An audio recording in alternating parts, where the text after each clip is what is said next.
nó bằng cái nín tụm lang men so bị phải năng lẽ lỡ là xin năng lẽ tụm pha năng phát lang phang đón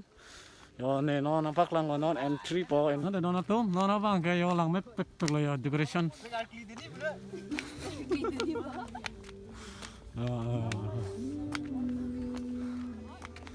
lên nữa đi qua đây đó finally guys nó bằng cái năng lẽ chật liều ning aro pengen lo là dak lang men so dia lihat han oh yo hop putar lang lihat tu me injak yo halai me hai lo oh me hai dak situ mah oh ada dona tu nona bangga dak ni tu family kadok kawian dah dak situ ya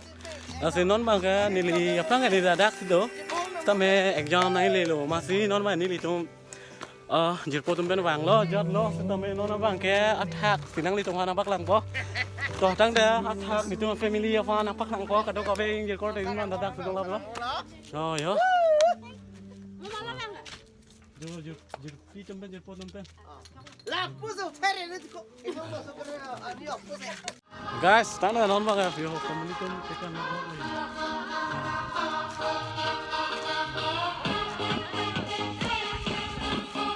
thì nó mà năng lên phần bắc làng chút quá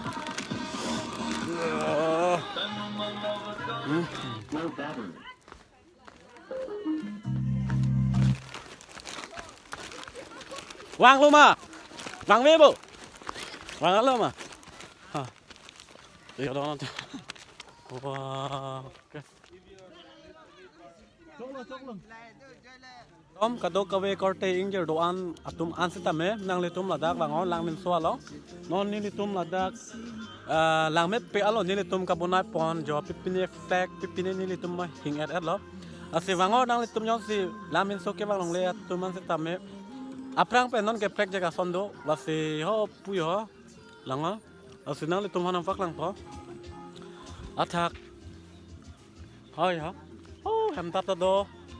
apenda pine kido athai ta to pine kicho kijuna thai ta do afen ho pu family ya tumbang ya thak se chap enjoy lo asi kadok ka veng jir korte ta me lang men so aprang ben non bang plek cha ta fondo lo asi wang non ho jo me peglo la pendo do me peglo non a kole wang january february january par lo non la mo par pelang january ta se ta parason lo non last days Kalau mati dona tuh, najo, pak lang po, jauh long aja, light,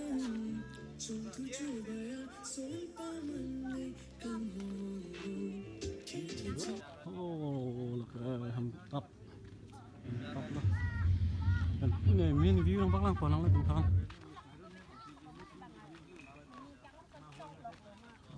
lap lu bang kadeng, long hai hari. Ok, thằng ăn đi hả? Này bạc lăng bao lăng, là hiểu lăng mấy bịch chưa? Làm cho thầy mà, anh kịp mình thầm đi. Kịp về tại một nín đất lên sang